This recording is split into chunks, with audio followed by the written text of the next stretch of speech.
And welcome back to Let's Play Aotearoa in Victoria 3, a Let's Play series where I, Kettle Plays, bankrupt the Maori nation-state of Aotearoa by expanding too far and too fast.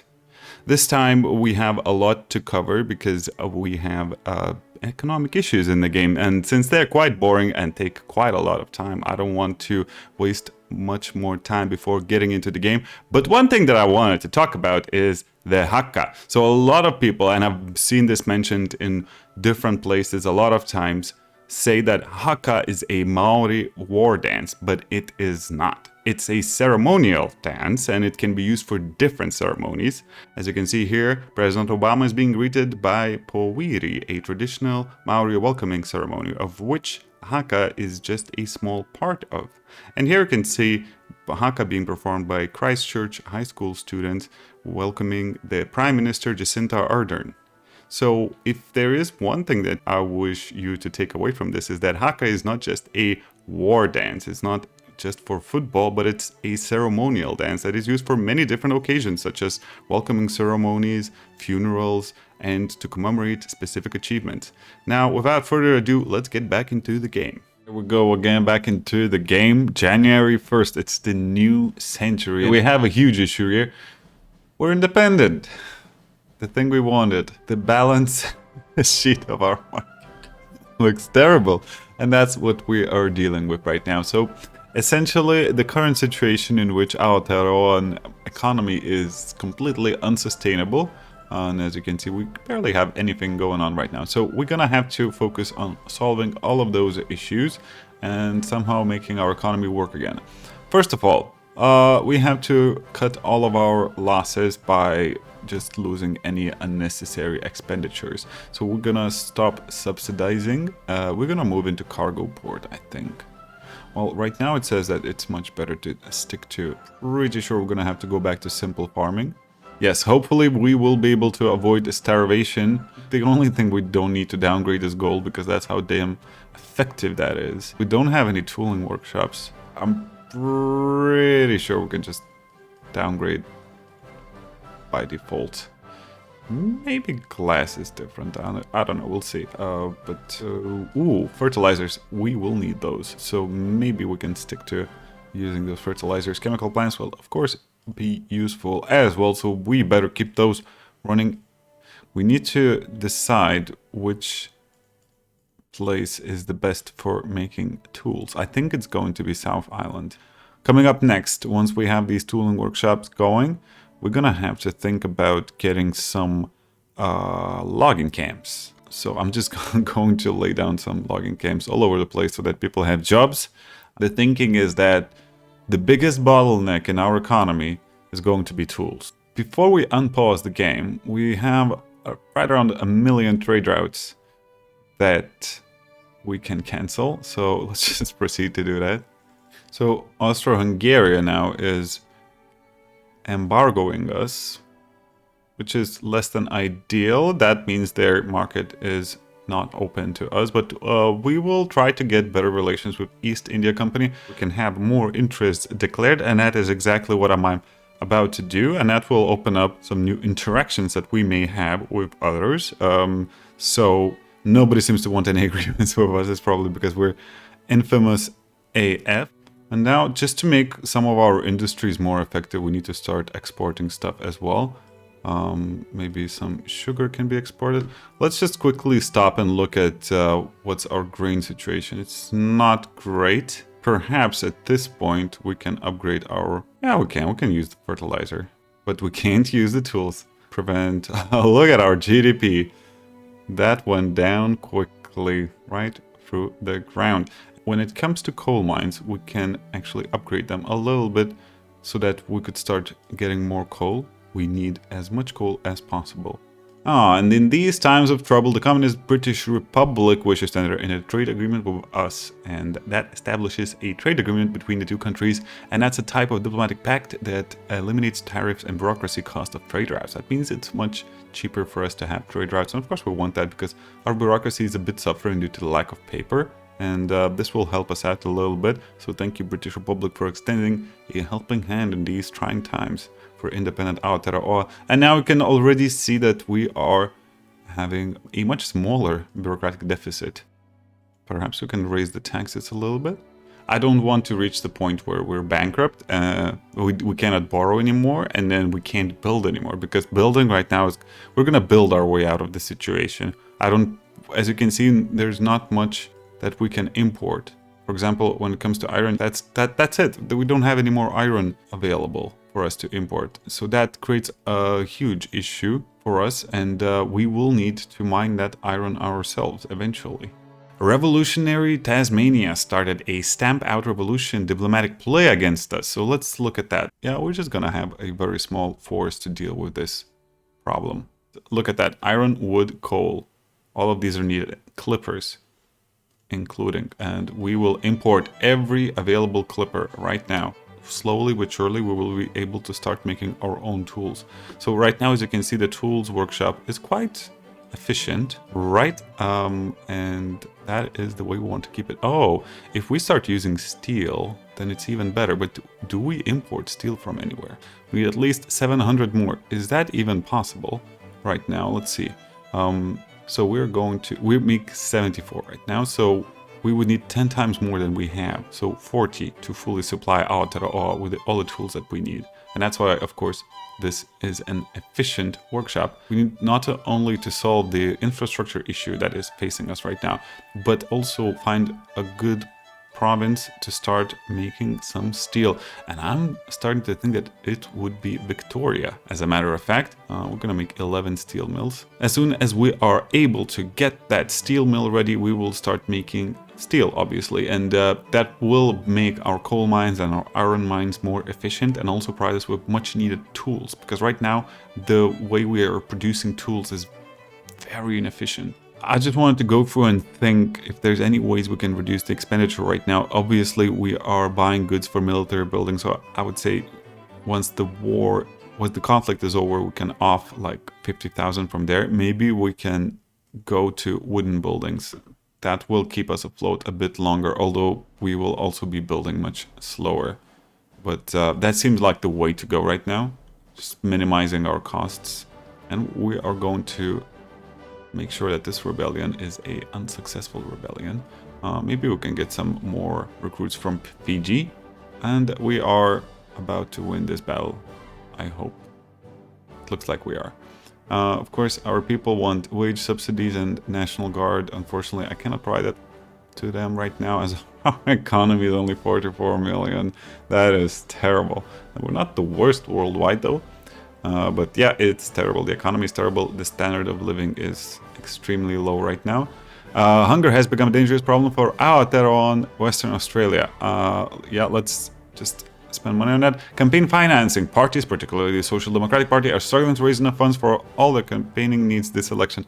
Do you see the world we're living in? There's famine, and you're complaining about politics. Oh yeah, we are using way too much infrastructure here. So our main prerogative should be to quickly increase the infrastructure in South Island. Oh, max port level +4. Thank God. We need that, actually, because as far as I'm concerned, I think that running a port is much cheaper than running a railroad. So this will make us more effective at building stuff without actually costing more. I mean, we are losing the war as far as I can see, but yeah, eventually we're gonna push them back as we are losing more and more money. Let's raid the convoys here, perhaps. Let's keep monitoring the situation with our tooling workshop. Not too good. Perhaps we can just get rid of the textile mills here. Seems like it's a little bit better. So we are on the line of bankruptcy right now. That's not an easy situation to get out, but it's possible to get out of it. Lose all of our unproductive trade routes since we lack bureaucracy anyway. We need to start exporting things that sell. Ingredients are available for us to upgrade to vacuum evaporation, so where possible we're gonna do that. But it's not always possible.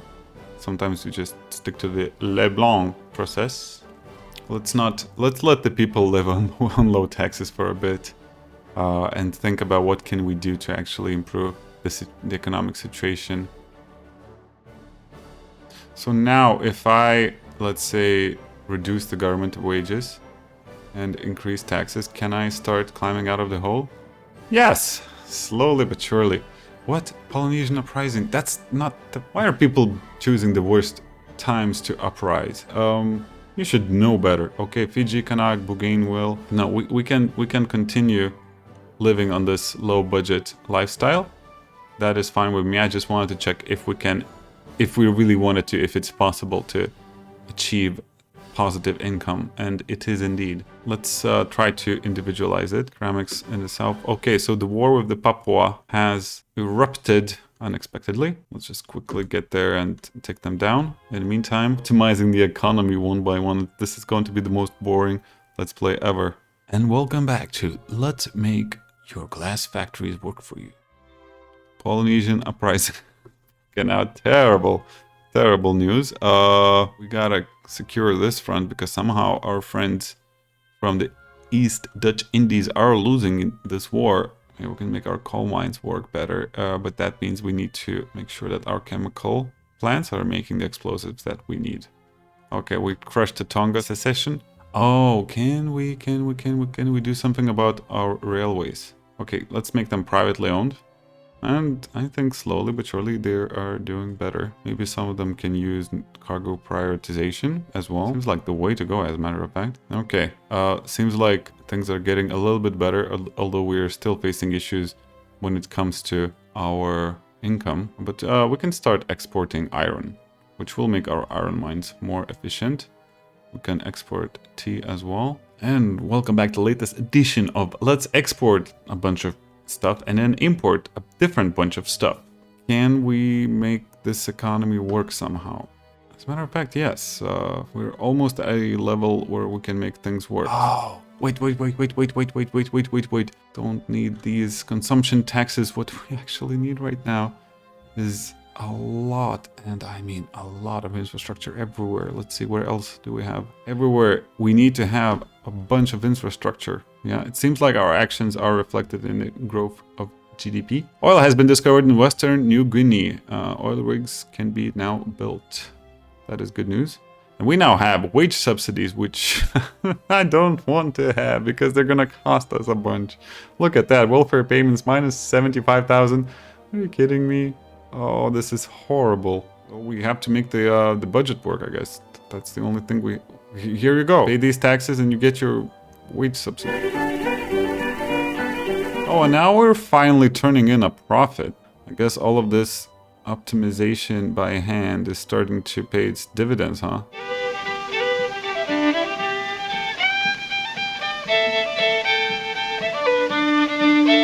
Oh, so this is important. It's the combustion engine, and it's been unlocked. A combustion engine allows fuel to be turned directly into mechanical power based on combustions taking place inside the engine constantly. That means we can make cars now. So I can't wait until it actually makes sense for us to do that.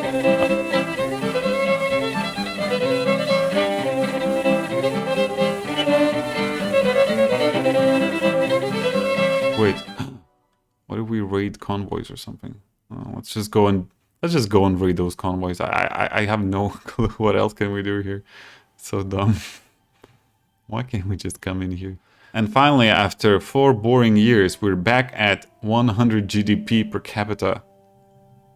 And that's kind of stable right now. So I'm quite happy with the results. So things are going quite well. Let's just keep optimizing our economy so that we can expand it by military conquest, of course.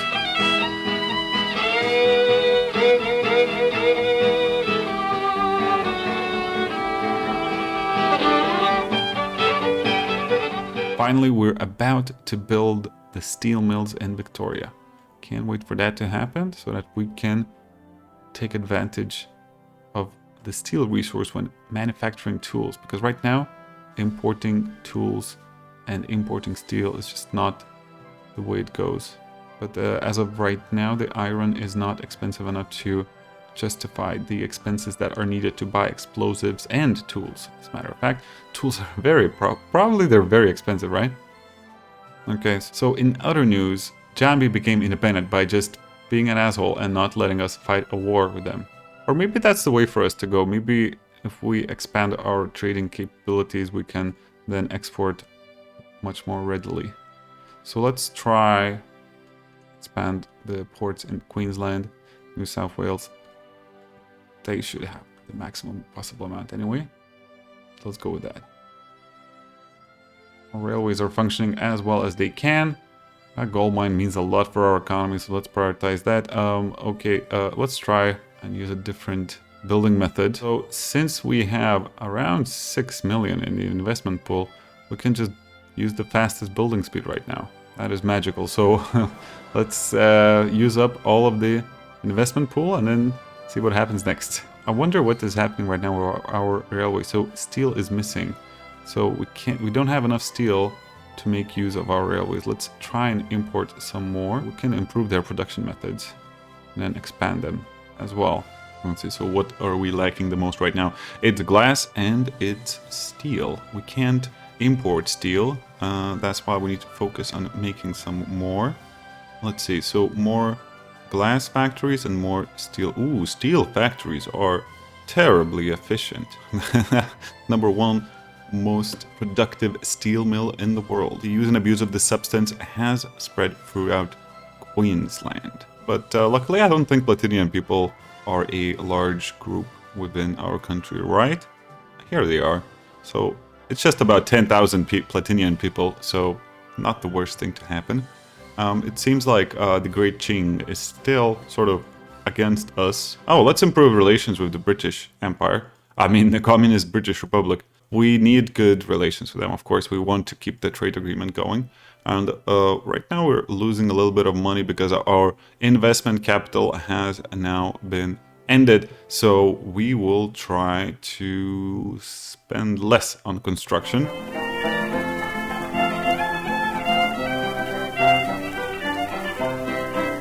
Now that I increase the taxes, the government wages can be lifted a little bit. The more our government workers earn, the more they can spend. The more they can spend, the better off is our country.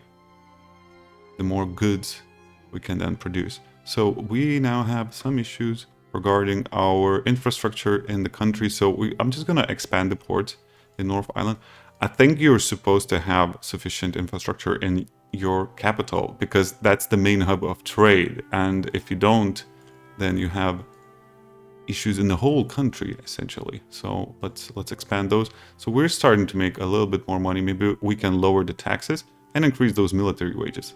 On the right track, the excellent state of our road networks has attracted engineers from all over our nation that now want to work with us in various interesting ways. Yeah, let's not listen to these protesters. I don't like that. Yeah, I made a terrible mistake and I built all the tooling workshops in the same province. Yeah, let's try and see what it looks like if we move to steel tools instead of iron tools.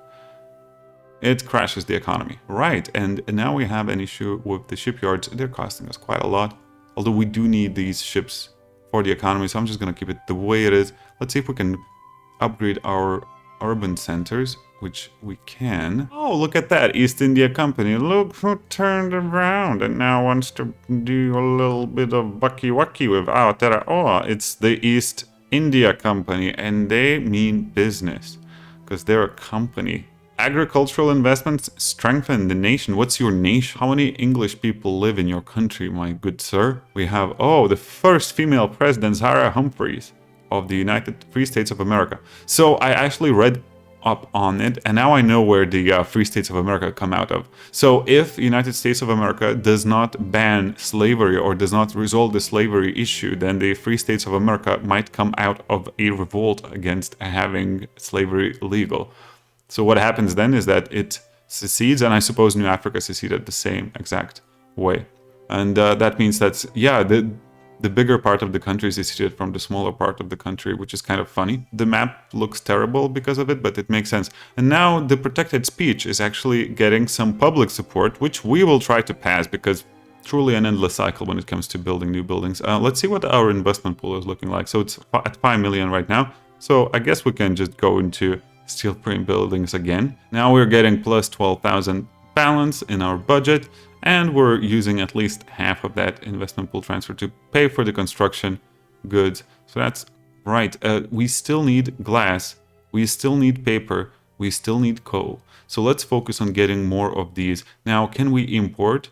Yes, indeed, we can import some of the glass, but of course the most factories, glassworks, and we are actually doing that. And let's make our glassworks more effective than they are. Let's actually, no, we don't need to subsidize them, but we can auto-expand them. Let's start auto-expanding, because I don't think we can keep up with the needs of our country manually anymore. And thank God almighty, we have protected speech, which means that there's a plus 25% technology spread, liberties unlocked with internal security, which is probably our way of going about it, right? We like those things.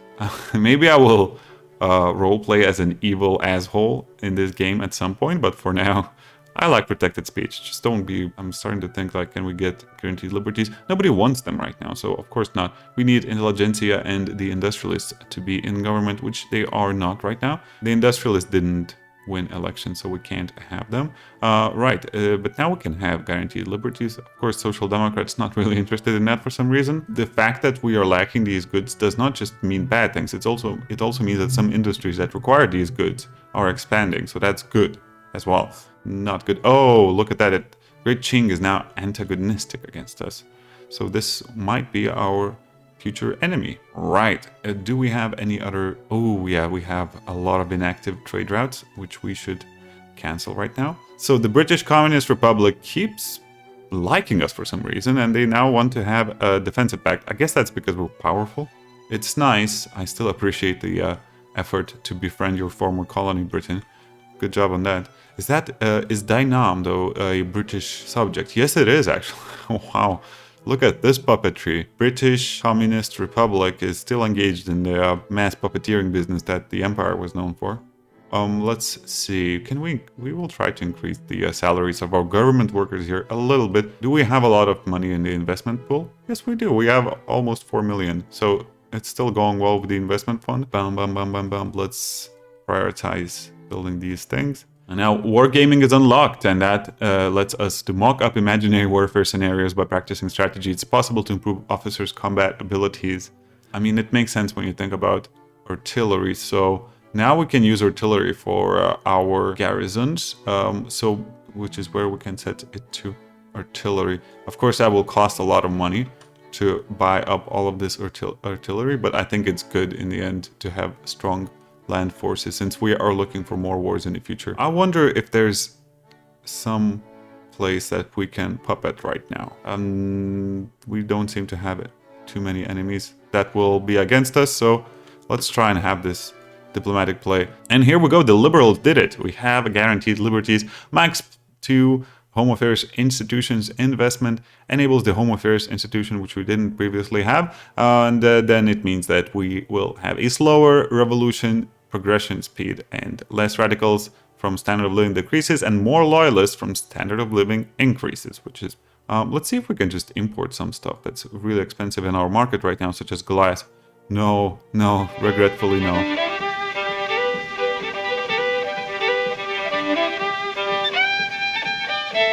Here we go. Tidore has been added to the Aotearoan sphere of influence. Let's see, who has the greatest GDP? Let's go with the greatest GDP. Okay, they have way more. Polongan would be our next choice. Note. Okay, we're gonna have to wait a little bit before we can try to make somebody our vassal. Although here we won't have any opposition. Sintang becoming our vassal, they're pretty much left alone. Just gonna mobilize some of our conscripts in Western New Guinea and Eastern New Guinea, since those are regions that we don't particularly depend on right now. And let's see how our enemies feel. They're fearful. We rule by intimidation. Let's take a peek at our GDP. It's almost at the level before we went downhill. Here we go. Let's see, do we still have problems? No, we do not. We fixed them by the power of technology. It's the tax laser. It makes it easier to tax things. Okay, what do we have here? Steam turbine. Should we? Oh, plastics for the glassworks. I like that. So since the oil industries are doing quite well, maybe we should also expand that, since we have another place where we can build some oil rigs, and that's Western New Guinea can have 5 more. So let's build those. Oh, no, we're still at war. Okay. Is the front moving? What's happening? I swear this game is so weird about these things sometimes that it makes me a little bit annoyed, but I guess we're gonna win the war anyway. The Aotearoa, the leader of the trade unions, has unexpectedly expired mid-campaign, robbing the Social Democratic Party of cornerstone politician. Let's go with the haughty youngster. Let's see. So, who's the new leader of the trade unions? It's Aotearoa, and he's an anarchist. Woo. An ambitious, charismatic, imperious guy. And the war will be won by doing exactly nothing. And we have a rubber rush. Rubber has been successfully grown in eastern New Guinea. The fragile nature of these trees and their difficult to meet conditions make this an exceptional achievement, and it seems like that place is indeed so effective. We are soon facing a bureaucratic shortfall, which means we need to expand our bureaucratic institutions. Let's see, do we have any issues with taxes right now? No, but maybe Queensland would be the best place for some new bureaucratic institutions here. What else do we have? Unprotected trade routes. Let's cancel those. The triumph of the trade unions, with the socialist idea sweeping across Aotearoa, Māori of the trade unions. Oh, he's already doing great. He's only 24 and he's sweeping the country with his leadership. Has been appointed to a leading position in the government. There is a sufficient momentum for rapid policy change. Pass laws protecting trade unions. So we have a communist government. And now a new vassal is added to our system of satellite states. Sintang is now a vassal of Aotearoa. And let's see, how much are we making from our vassals? Quite a bit. We could be making more, but of course we're grabbing small peanuts. Maybe if we had somebody to acknowledge us as a major power, that would make it easier. Let's see, we have a revolutionary Italy. Would be fun though. Oh, we can have them. Yeah. So this is the plan to get recognized as a major power. We're gonna attack Italy while it's in the middle of a revolution, and that will remove the unrecognized status of Aotearoa. Let's go for it. Hopefully these countries will be neutral, and we only have Italy and Brazil to worry about. So that's the one that I'm gonna go with. In the meantime, yeah, let's mobilize some of our conscripts in Indonesia, specifically. Boom, boom. Yeah, that's about it. So that should be enough. And now Brazil has abandoned Italy, so we don't even have to worry about Brazil at all. So war with Italy has now broken out. Unfortunately, we can't win the war just by looking scary. So we're gonna send our... What's their navy size, I wonder? So despite Italy being in a revolution, their navy size is way bigger than ours. So I don't know if we can afford to try and blockade them. A few there. I think there's a general problem. Oh, is the issue what I think it is? Yes. Russians are convoy raiding. So we need to get our flotilla. Oh, our admiral is... We have 84 ships, only 40 used by the current admiral, so we can recruit another admiral, an arrogant diplomat who's experienced naval commander and firebrand. And we can ask him to intervene instead. Not a perfect situation here for our sea empire that, you know, you can just put a ship here and then all of our trade routes are essentially borked, and we have a huge problem. And we now have old age pension, which will make our welfare payments painful. Oh, look at that. Ah, we are sinking their battleships, it appears, and it's a victory against the Russian Navy. I can already hear the dogs barking, and that means that the wedding is about to start, so I have to go. But the 1910s look interesting as we are fighting this strange war against Italy that hopefully we will end up winning. We'll see if we can escalate it a bit more and not get bankrupt before the end of the war. Nothing is given here, but recognition would be a huge step forward. Thank you for watching, and come back next week to watch Aotearoa become recognized as a great power.